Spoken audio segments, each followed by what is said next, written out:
But first of all, we're very pleased to welcome Deputy Bradley Curtis from the Sheriff's Department, District 6 Crime Prevention Unit, who's going to talk a little bit about the nuts and bolts of what go on there. And then we'll take questions. And this is an informed group, an interested group, and a group that likes to be safe, and not one that you'll be knocking on the door of, but we have questions. So we appreciate you being here, and I'll turn the floor to you. Welcome, Deputy. You might. I'm not used to using a microphone. Can everybody hear me? I usually have a pretty loud voice, so it's not natural for me to hear this.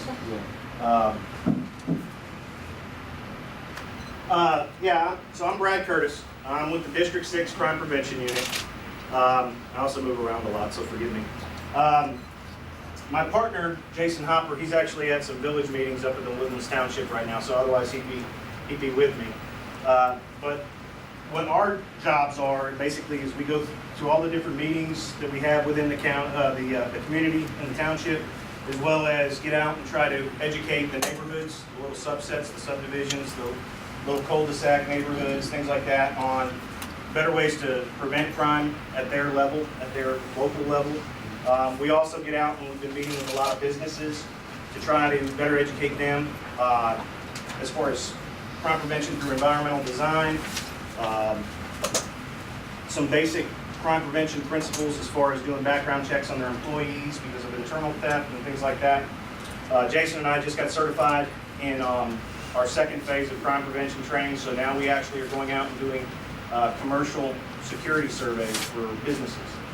So we actually go out into a building like this, we come out and we address lighting, doors, physical security, internal security as far as computer systems, things like that.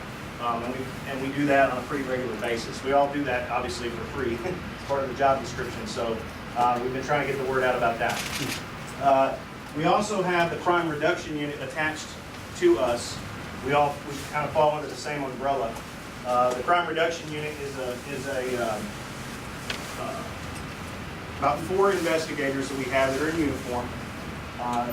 Ideally what they do is if a deputy goes out and takes a burglary or a theft or a forgery or some sort, they will go out and basically either help investigate the actual scene, much like a detective or a crime scene investigator would.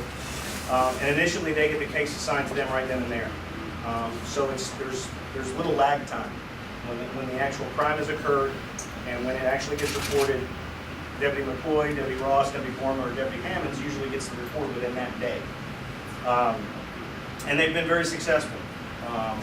Myself and Deputy Hopper with crime prevention, we assist them in a lot of their endeavors, whether it be stings, whether it be going and serving a search warrant or an arrest warrant, surveillance, things like that. So, like I said, we all fall under the same umbrella because we have the same boss. So he kind of tasks us, when we're not too busy with the crime prevention thing, we'll get to go out and play, and sometimes we're plain clothes, sometimes, whatever. So it's been an interesting last year because that's about how long it's been up and running. It's kind of a trial run. What I'm going to show you first is this is obviously a map of Montgomery County, and this shows the different districts that we have within Montgomery County. This area is the Woodlands. So it's actually the smallest district as far as land size, but it's probably the most populated, obviously, in the county. District 2B is down in this area, and 2A borders us to the north. That's the 1488 corridor. Picture basically 2978 is the western boundary. Goes up to 1488 and actually goes past up into the Honey, Egypt area, and then goes eastbound towards 45, and that's kind of the District 2A area. We'll oftentimes assist those deputies if they're running few and far between. There could be 2 deputies working in the 2A area and 2 deputies working in the 2B area, and we've got about 16 or 17 in between in the Woodlands. So oftentimes when it gets kind of close like that, instead of having somebody coming from Riley Fuzzle to assist a guy at 1488 and 2978, we'll send one of the deputies that's working at the Parkway in 2978, just because it's a lot more expedient and a lot safer depending on what the kind of call is. So. And this is the zone breakdown inside District 6. I don't know how many people are familiar with the Woodlands and how it's broken down in zones, But the zone we're in right now is Zone 1. Most of Zone 1, or a lot of it, is Timber Lakes, Timber Ridge, which is just down here, the end of Sawdust, and Glenlock. And then, of course, it goes back up towards the Parkway. And then Zone 8 is what we call Town Center. It's basically everything in and around the mall, basically Brogan's Mill over to 45, up to Research and down to the Parkway. That basic quadrant is Town Center. We have a lot of calls for service in that area just based on the sheer number of people that we have there. At any given time, we could have 200,000 to 300,000 people in Town Center, and equally as number of the vehicles as well. So it's kind of a very congested area. And this is a breakdown of the patrol. That's patrol personnel that's assigned to each district. This is District 6. As you can tell, our graph is a little bit higher. We have, I believe, 71 currently assigned in the patrol capacity for District 6. We have roughly, I think it's 8 sergeants and 7 senior sergeants, 1 lieutenant, and then 1 captain. That's basically our breakdown. Now, the other districts are much lower than that as far as personnel assigned. District 4, I think, is right now running the lowest. It kind of fluctuates. It just depends on transfers and people we've got coming out of the jail that can fill open positions in different districts and so on, so retirements, all that kind of comes into play. District 1 is sitting a little bit under 20 deputies. District 2 is a little 21. District 3 about 22. District 4 about 16. District 5 about 18. So those are got boots on the ground, and those are covering, they're working 12-hour shifts, whereas here in the Woodlands we work 8-hour shifts. So we actually have 3 different shifts, whereas the districts will actually have two different, well, they have 4 technically. They have a day A and a day B, a night A and a night B. So they kind of have a rotating schedule, which is good for them to get weekends off every other week. So I wish I had that. I don't. Calls for service. It's kind of hard to see it, I think, from probably in the back, but I'll kind of go over it real quick. Well, this is the District 6 line down here. Last year, the District 6 area, we covered about 1.1 million miles in our vehicles. Used about 112,000 gallons of fuel. Let's see, we had 105,818 incidents down here in the township. We generated 30,675 reports. We had 1,002 supplemental reports, and those can vary from several deputies being out on one big scene to we take a sexual assault somewhere back in the Woodlands, and then the same kit gets done up at the hospital, and the deputy will go and respond to the hospital, pick up the same kit to be able to enter it into evidence. They don't generate a whole new report, they just do a supplement, so it's a little bit shorter narrative and gets them back into service pretty quick. 28 DUIs, 1,340 misdemeanor arrests, 280 felony arrests, 6,064 citations, and 14,796 warnings. Our guys are pretty busy. They stay busy. I haven't had time to actually break it down per deputy as what it is to say the deputies in the other districts. I do know from working out in District 3, which is East County, everything was an in-progress call over there. Dumping in progress, disturbance in progress, theft in progress. I mean, you didn't have time to really think when you were working East County. So the luxury we do have in the township is we have numbers in a sense that we're not going to a family violence necessarily with just one person. We're going usually 2 or 3. If it's something that's in progress and there's some volatility at the scene. Just to give you an idea, District 2, which I told you borders us to the north and to the south for the township, about half the mileage we had, half the gas that we used, about 40% of the incidents. We had about 40,000 incidents in District 2. 2,500 reports, only 307 supplements, 35 DWIs, 665 misdemeanor arrests, 202 felony arrests. And they don't have, a lot of these other districts, you'll notice, they don't have near the traffic stop numbers that District 6 does. And that's because of the fact that they're being mostly reactive in their policing. They're getting sent from call to call to call to call. Whereas District 6, because we do have the numbers that we have, they can be a little bit more proactive, and that's when they're starting, you'll see them working traffic on Woodlands Parkway or in some of these school zones or whatever. So that's where our numbers kind of get elevated, whereas theirs kind of stay down low. Crime prevention responsibilities. We started in its current form in September of 2012. It's myself and Deputy Hopper assigned. We basically are liaisons between the MCSO and the township. We attend all the annual or monthly village meetings. We do safety presentations in neighborhood groups. And pretty much anything that people have been asking us to do, if we don't have it put together in a PowerPoint, we'll usually figure a way to do it. I mean, this is one of those things, we haven't said no yet. I'm sure that day's coming, but we haven't gotten any crazy requests either. The crime reduction unit, I kind of already told you what they do. Their main purpose is to investigate crimes that actually occur within the woodlands. They do warrant services, they do sting operations and special patrols. Last year, the total value of property recovered by the District 6 Crime Reduction Unit was $264,870. We made 49 felony arrests and 35 misdemeanor arrests. That's kind of a big number. Property, one of the hardest things that we do, especially in patrol, is trying to recover people's property. It's a very frustrating aspect, especially with burglaries, whether it be in motor vehicles or of habitations or businesses. All too often, and I've been guilty of it in the past too, you know, I don't record every serial number for everything I own. I do now, but I didn't in the past. I don't put an owner applied number on things that don't have a serial number on it and keep a record of that. And so when we take these reports, and I'll never forget it, it boggled my mind, but I took a report over on the backside of the Woodlands on Sterling Ridge about 3 years ago, and two young ladies, they lived in a patio home. I remember it because we had to use 6 different PDF report documents in order to fill out all the property. They had over 345 items stolen that we had to kind of list individually. And so I had a trainee, so he got to typing. Well, I sat back and drank my coffee. No, I actually did some looking into a website that we have called Leads Online. And Leads Online is something that law enforcement pays for the pawn shops to subscribe to. Basically, instead of us getting a pawn ticket from them every single day, they upload their information into Leads Online.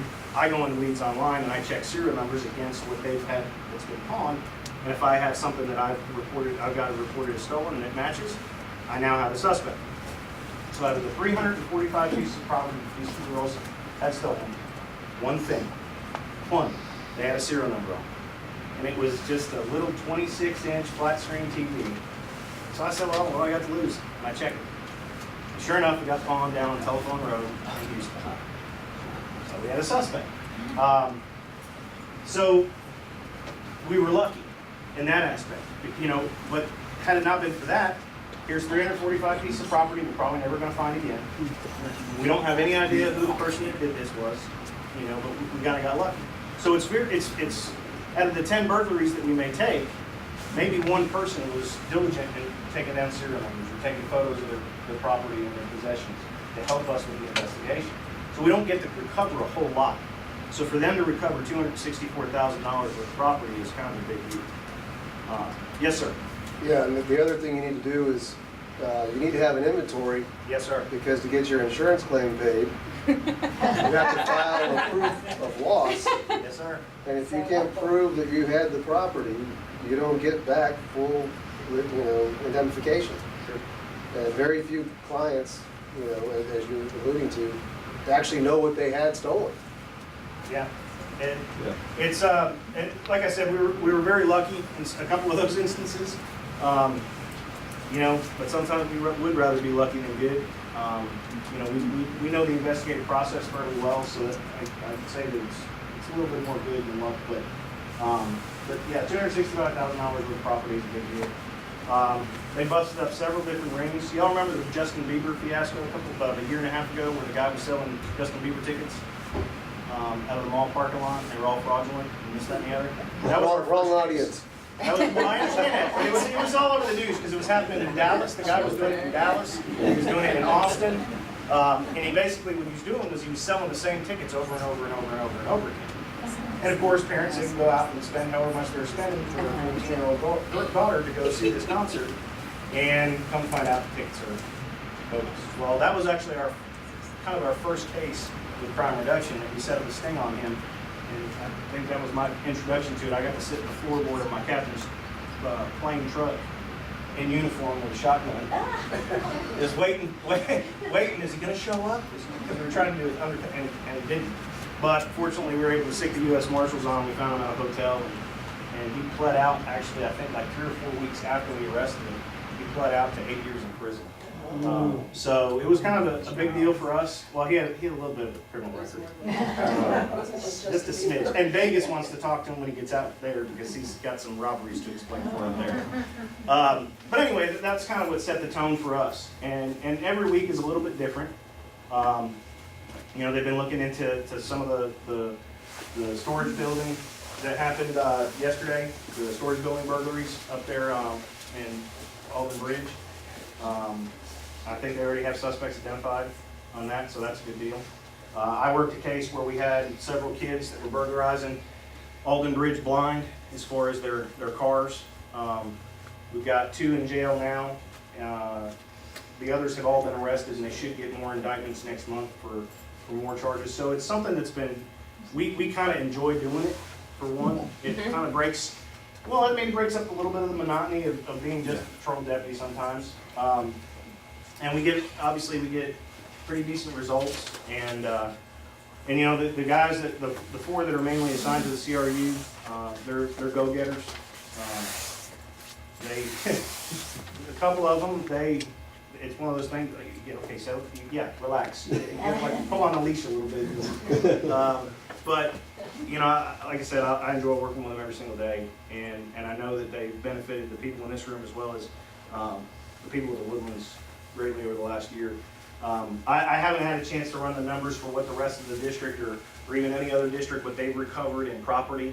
It's one of those things that's real hard to kind of calculate, because the way people report it, and if it's, you know, after the fact, it's kind of hard to tabulate how much money was actually recovered. Or in most cases, in those districts, the cases are being assigned to the detectives. So once the patrol deputy is done taking the report, his involvement or her involvement is pretty much over. And then at that point, it goes to the detectives. Well, these guys have been kind of taking some of those cases and working them on their own, and that's how we're getting that feedback as quickly as we are. That's me and Jason. I'm the one on the right, just in case y'all were curious.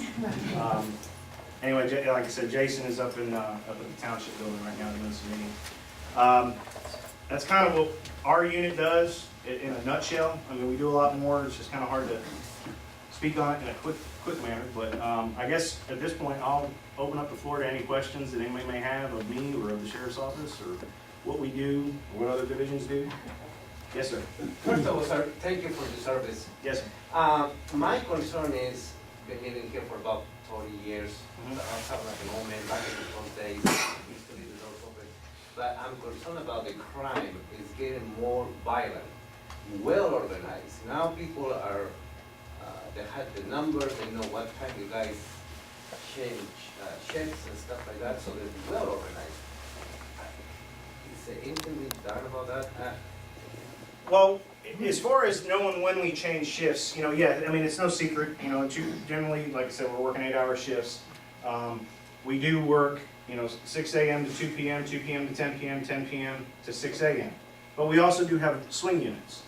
So we have units that are actually coming in at 10 in the morning and work until 6 at night, and units that come in at 6 at night and work until 2 in the morning. Plus you have people like me and Hopper, all the supervisors, plus the crime reduction guys that are there. More often than not, we're either there from 8 to 4, 10 to 6, 10 to 8, 10 to 10. It just depends on the day. So, I mean, we do have quite an amount of people that are there regardless if there's shift change or not. And we can respond pretty quickly when it comes to any call that drops, for the most part. As far as crimes getting more violent, you know, I was looking at the numbers from last year versus this year, and everything that we had across the board went down, with the exception of, I believe, identity theft and forgery and frauds, those kinds of things. Those are hard to prevent, obviously, because most of the time those happen online or through the mail or something to that effect. Yeah, but I'm looking I'm looking at the numbers from 5 years ago. Okay. Now, and it's Well, way, and of course, there's more people here. there's a lot more people, a lot more people. You know, we have about 107,000 living in the Woodlands, and I would suspect in the Rayford, Sawdust, Woodlands area, there's close to at least, I know you guys are probably more adept on knowing that, but I would say at least 200,000, if not more, just in the South County region. You know, when you have a lot of people, yes, you do tend to have crime. You have a major thoroughfare coming from Harris County in I-45. You have several thoroughfares coming out of Harris County, going back further into the Woodlands, where the Gosling, Kirkendall, and 2978. So you have access.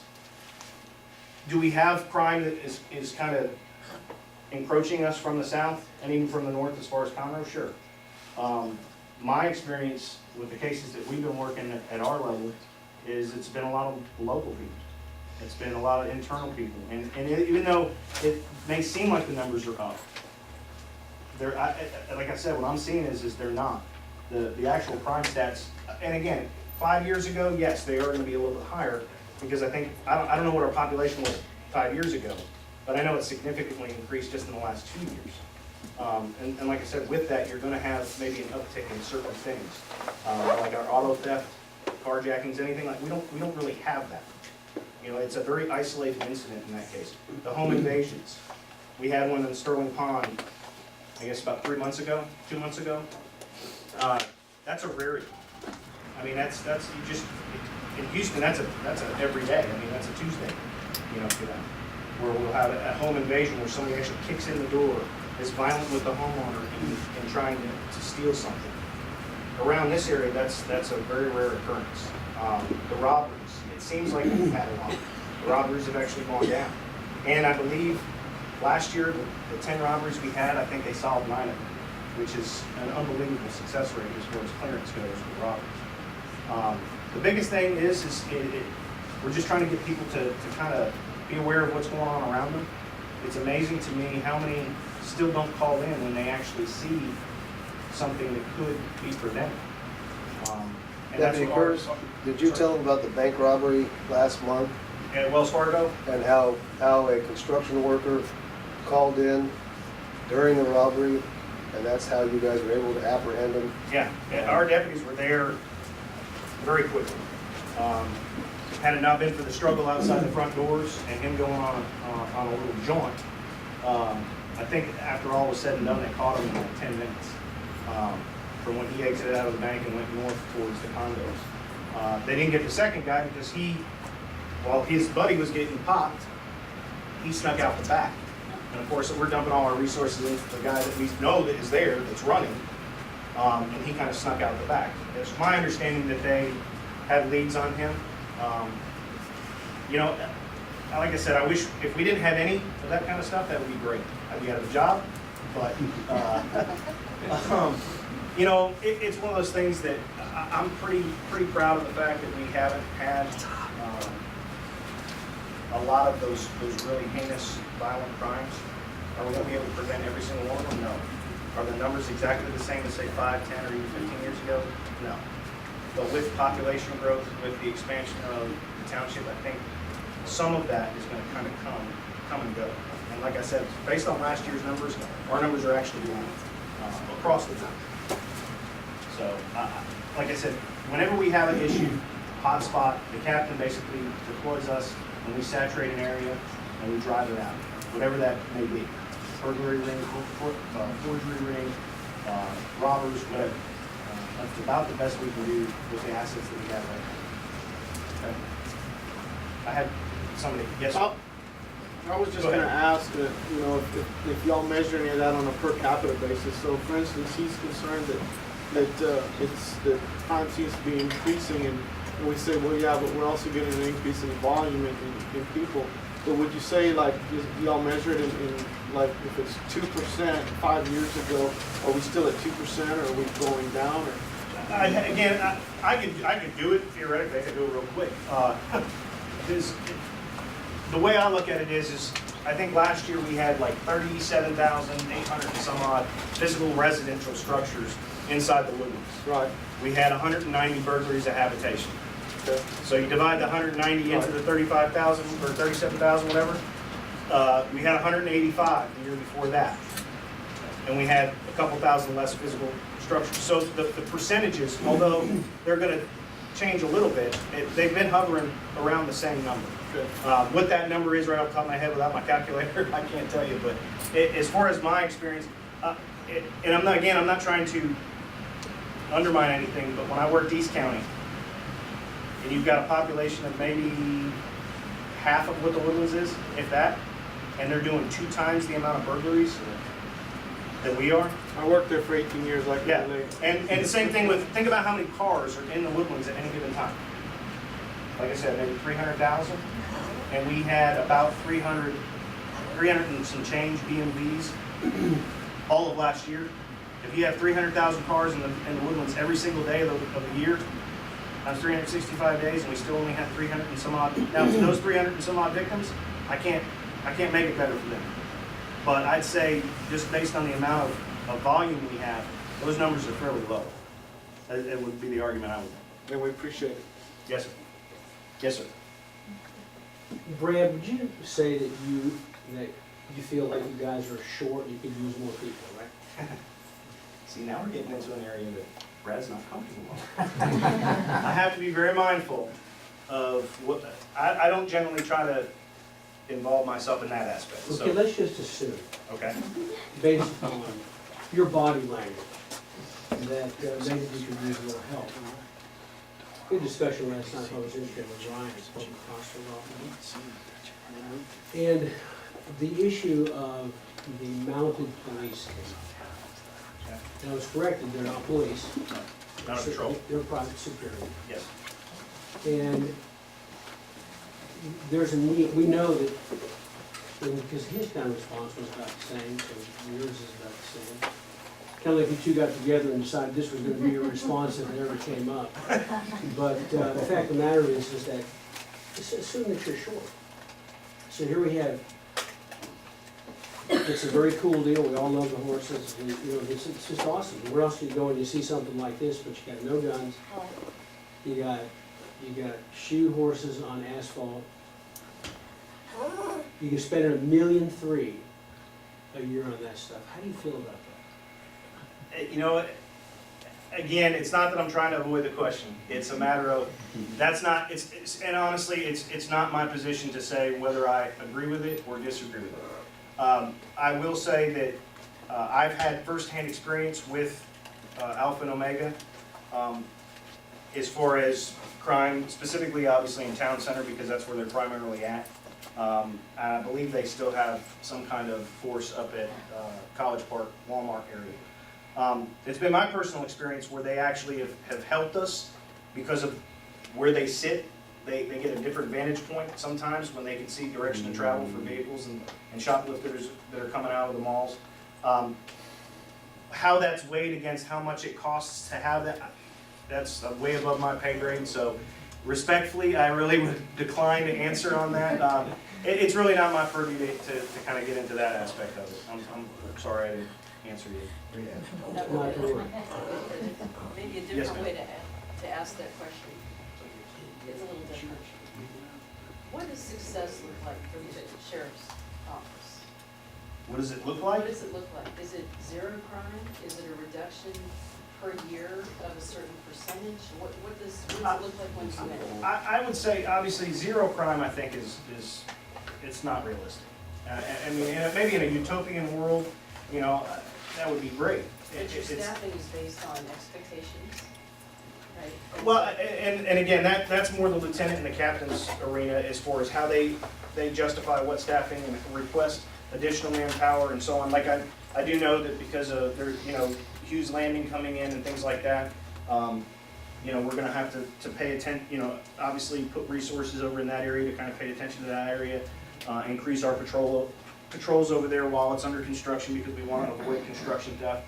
And so, for example, here you have the Woodlands, which constantly has construction going on, and based on our proactive model, and community policing model, we don't have a lot of construction cut. Around the Woodlands does, but the Woodlands doesn't. Like I said, the lieutenant and the captain and the sheriff and the chief deputy, they're the ones that kind of get with the township, with Marion Lake, and decide, I guess, the numbers. As far as with success, to me, if we can reduce the crime, obviously, crime reduction unit, we've got the crime prevention unit, you know, we're trying to take a more proactive approach versus the reactive. For all too long, law enforcement's been reactive in nature. And like I was telling you, out in East County, we're just running call to call to call. We're not really solving anything. Because the same calls that I ran over there in 2009 and 2010 are the same calls that they ran there in 1999 and 2000. You know what I mean? It's just, it is what it is. Here, I think with, like I said, the population going up and our crime still staying at the same level, if not dropping in some areas, to me, that's successful. Is it the ultimate success? No. Obviously, we want to get it down even lower. How we're going to go about doing that, I don't know. I mean, it's just kind of a work in progress. We just try to, like I said, nip it in the bud as soon as we recognize a problem coming up. Yes, ma'am. I have noticed lately, I get alerts on my phone, Amber Alerts. Okay. I noticed that you have 2 kids missing in the Woodlands now. Not anymore. They're both home. They've been found. They've been found. They weren't missing. Well, let me qualify that. They were missing. They ran away. Okay. The Romeo and Juliet thing. Okay. The way it works is we don't issue out Amber Alerts. The requirements to issue out Amber Alert are very stringent, and if there's no exigent circumstances, they're not of immediate danger. They weren't actually kidnapped. They ran off in their own volition. There's no medical treatment that's immediately needed. Right. Then we don't generally issue out the Amber Alerts. I actually had a couple emails about that. I talked to the detective. He had missed them at the skate park about 20 minutes prior, and then we got a call later, actually yesterday, that they had been located. And, Well, that kind of like being, do you notice that there are more children running away or missing? again, without the numbers right off the top of my head, I'm not seeing that. I mean, I wouldn't, if I had to ballpark it, I would say it's no different than any other year. Kids just run away. It is what it is. I didn't have the guts to run away because my mom. Me neither. Fine. I was raised Irish Catholic and Italian Catholic, so. it had been a bad day. I might as well just stayed away, like permanent. Nowadays, the kids, from when I was a kid, 20 some odd years ago, yeah, there's a lot more runaways. So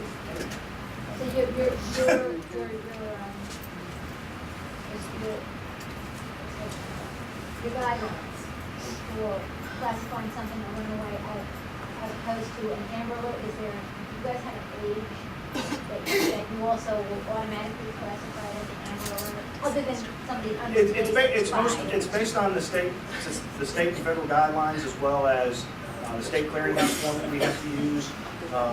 We obviously, it depends, if you've got a 6-month-old that's taken, obviously, from a hospital, those circumstances, it's gonna be an instant thing. For the ones that are more of a voluntarily leaving the house because they didn't get cheesy poofs from mom, Right. And that's what they wanted, and instead they got the knockoff brand or whatever, we're not gonna classify that as an Amber Alert. Because again, it's gonna inundate the public with an elevated sense that, you know what I mean? No, And I here they are understand. down at Petey's around the corner. Right, I understand what you're saying, I'm just saying because this did come over as an Amber Alert, the 13-year-old girl came over as an Amber Alert. Really? Yes. It's interesting because we didn't issue it as an Amber Alert. Yeah, it came over as an Amber Alert. Is it one of those text, everybody else get those too? The I text did. messages? Yeah. Mhm.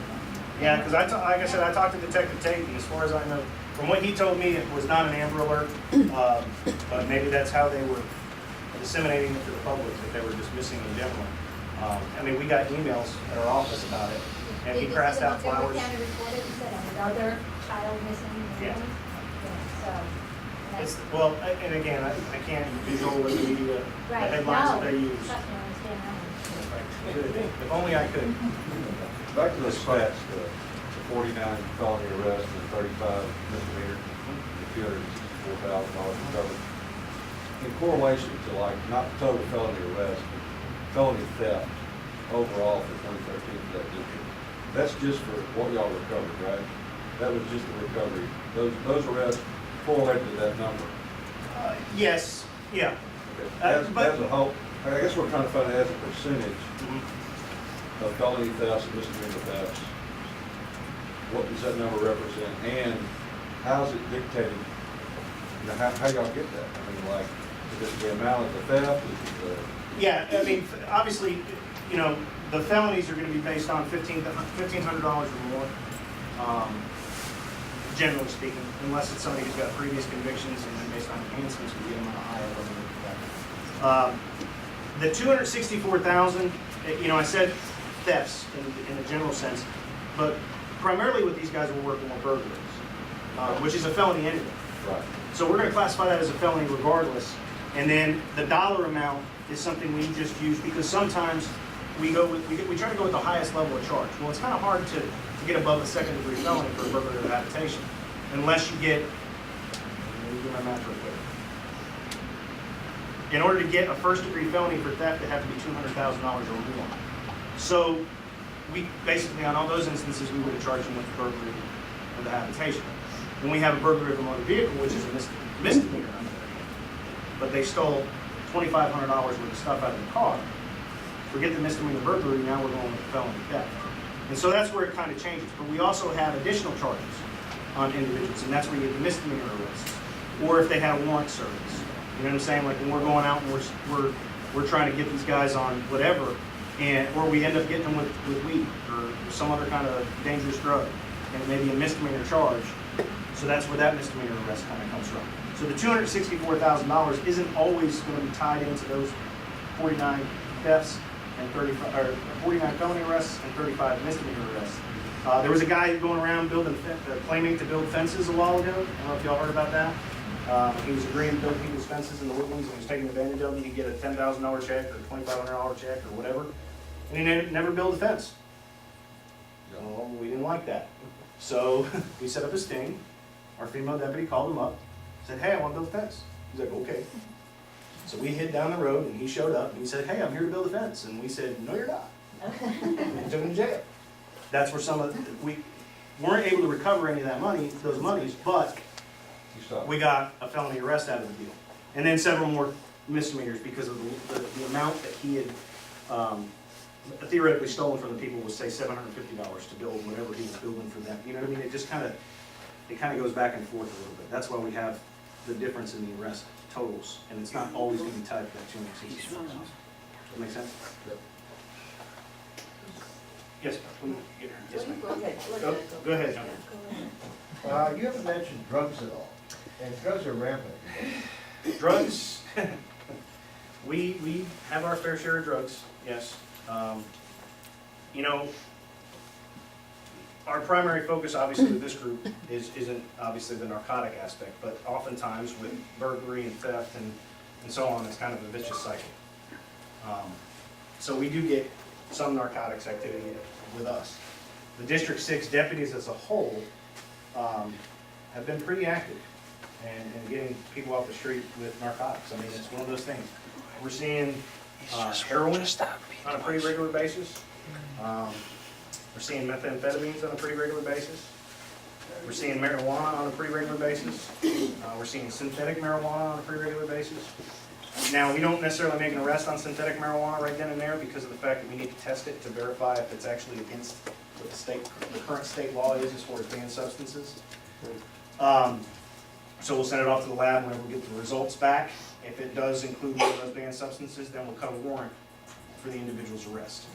No, so we're going to seize the stuff and send them on their way that day. But we do have, I don't want to say a drug problem, but we do have a fair share of narcotics arrests here in the Woodlands. Are you finding that other crime follows this? Oh, absolutely. Other than burglary, is burglary really, theft of burglary, is that really? That's the one that's mostly tied to it? to dope. Yeah. It's a self-feeding problem, because in order to get the dope, they need money. Well, how are they gonna get money? I'm gonna go steal something, and then I'm gonna trade it for money, either by pawn or selling it on the street or whatever. Now I've got the money, where do I go? I go back and buy the dope. Well, I need more dope. So what do I gotta do? I gotta go up and do some more burglaries. I mean, it's just a vicious cycle. It just keeps going round and round and round.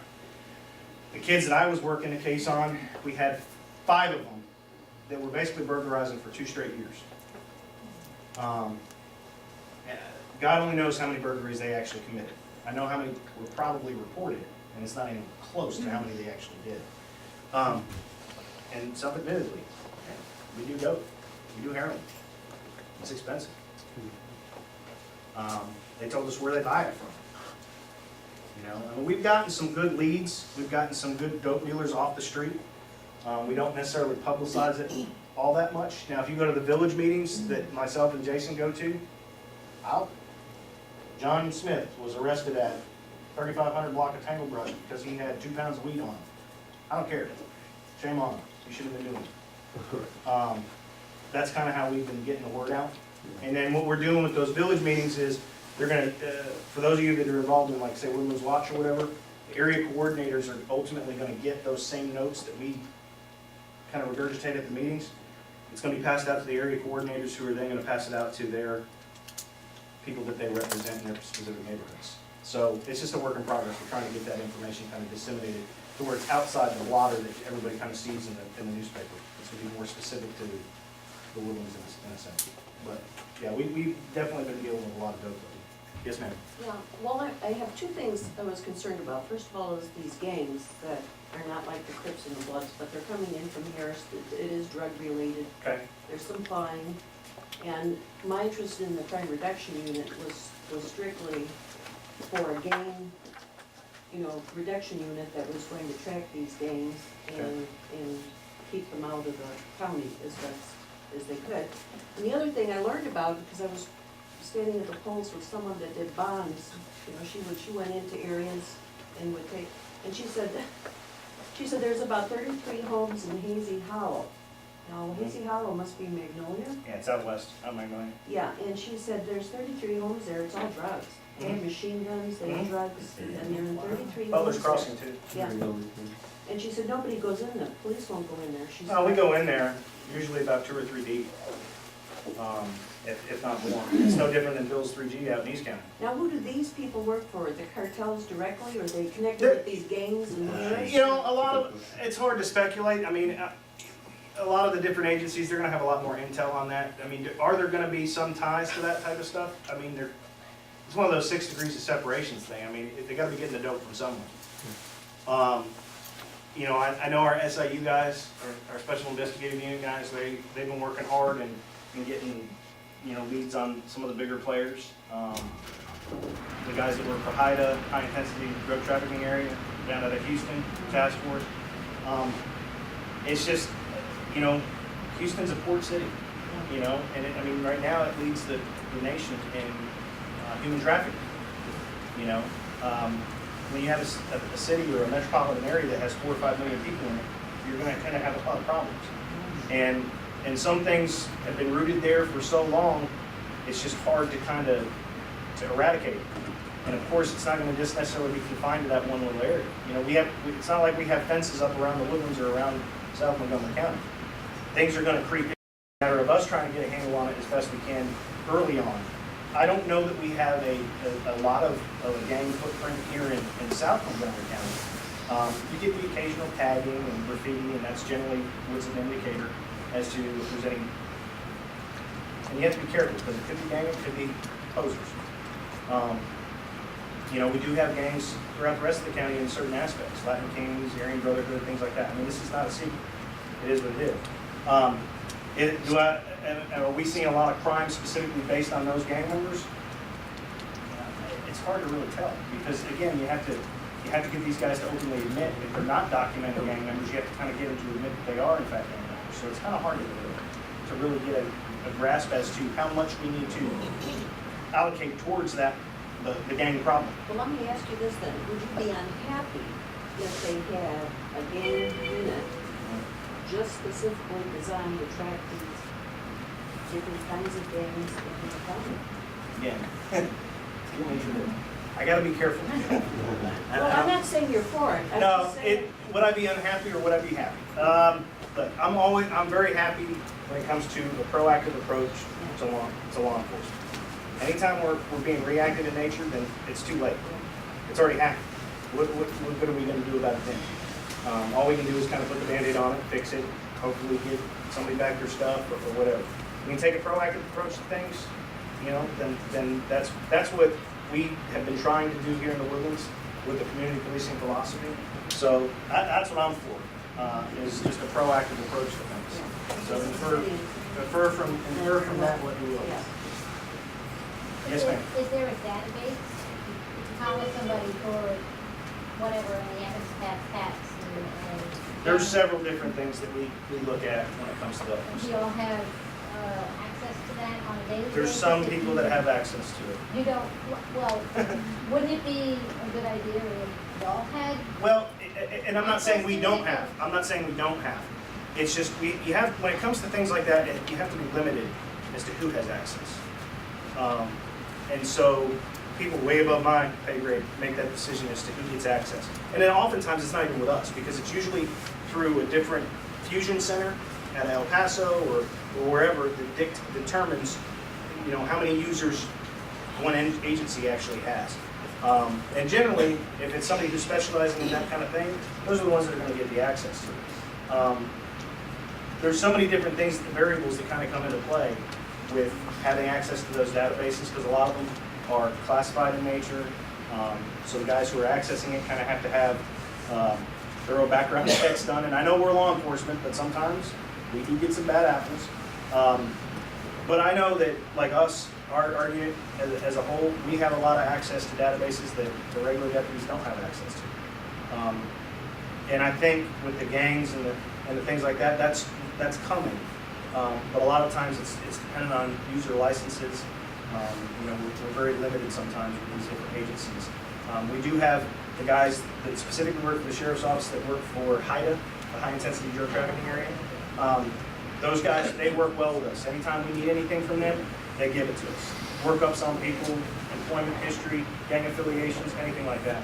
They are very quick to help us with that. So when you call somebody and you bring them in, you notice cats on them, put them in the system, is there a red flag that might pop up that says possible gang member? Yeah, contact? I mean, yeah, we put notes in anytime we have a documented gang member or suspected or whatever, we put notes in the arrest record to show, you know, his affiliation and so on and so forth. And we have ones that are, I mean, we've known for years. They go back and forth between Harris County and here, I and would think we Pearl share would that. have much more access to, on a daily basis, to bad guys with cats and gang affiliations than the guy that's actually sitting in an office looking at a database.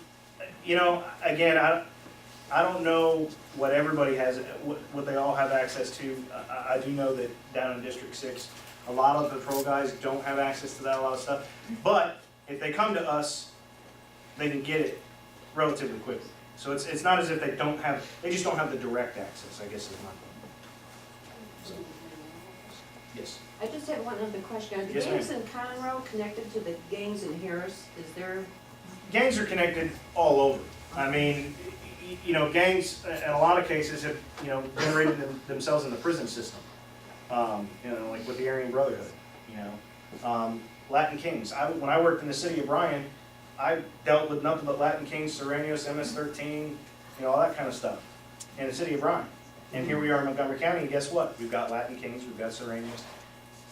Now, they may be different little factions, but they all fly under the same color, so to speak. So, I mean, they're all intertwined. And you're gonna have Crips that are down in Houston that are gonna be different than the Crips out in LA. You know what I mean? They all maybe subscribe to the same ideology, but maybe the way they go about it is a little different. And I heard from, I talked to an officer in Harris that was in homicide and now isn't. But he said the difficulty with these gangs, he said they're not just there to rob. He says they're young, they take chances, they're aggressive, and they can hurt people very easily. It makes no difference to them. It's not like a guy that wants to make some money like years ago that Right. comes in professional when you're not home. You're dealing with career criminals in that aspect versus the criminal who is more of a criminal of opportunity. Who we deal with primarily up here are criminals of opportunity. The ones that see the purse laying in the front seat of a car. That's who we primarily deal with. I'm not saying we don't deal with some of these gang members who are doing it rather, you know, as part of initiation or whatever the case may be. you gotta expect that there's possibility of being some kind of runover or spillover effect from Harris County. How much, I'd have to go through our analysts, and like I said, guys that are a lot smarter than me would have to figure all that out. But, you know, we're close to the Houston, I mean, we're in the Houston metropolitan area. I mean, we're gonna have some bleed over effect. Okay? I hope that answered most of y'all's questions to your satisfaction. It was a little tricky. You guys had me on my toes, that's for sure. One last thing, I'll thank you for your service. So Yes, you sir. remember the honor guard. Would you share 1 minute what the honor guard is and explain that? Yeah, the honor guard, so yeah, this is not my usual attire. This is kind of our fancy uniform. I had to leave. We had a funeral this afternoon for a retired deputy. But the honor guard, basically we do all the formal functions, whether it be officer deaths, line of duty deaths, previous employed law enforcement officers, funerals, special events like the flag park when it got dedicated over here by the library up on 45. Anything major, we tend to be there. Later this summer, we're going to the Chiefs Association meeting that they have for all the chiefs of police and deputy chiefs throughout the state of Texas. We're going to be doing the honor guard down there, so we actually present the colors just like you see with the Army, Marines, Navy, and Air Force. So that's kind of what it is. Most of us that are on the team, I think, at least half of us are veterans. So it's kind of easy to train us. We've done it before. I've been doing honor guard for about 20 years, so. Appreciate that. It's something that's near and dear to me, so I like it.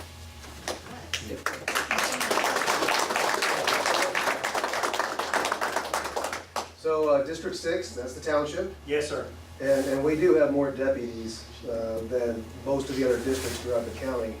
And I heard Mark's question about the Alpha Omega and the horses, and we have talked to the Sheriff's Department about doing mounted sheriffs versus doing the private security guys. We have some officers now on bikes down in the town center. And when I complain about anything with the Sheriff's Department, it's never the guys on the ground. It's always about funding. That's really what the question is. And our township is funding to make sure that we have what we need as a community. And I know we got some new commissioners coming into the court, and a new judge. And so when you ask the question, Gail, about the gang task force and some of these other things that we'd like to have in here, we're gonna get some of these things coming out as we get a whole new commissioner's court in there. And we've been as proactive as we can. And the deputies that work in District 6, I appreciate you guys. You guys do a great job. I'll add back in our summaries to my newsletter because they're pretty long. These guys do a great job of providing feedback. So thank you. And I'm sorry. That's my information right there, sorry. That's my info right there. That's my direct office extension, if y'all can see that or go to review. It's 281-297-6523.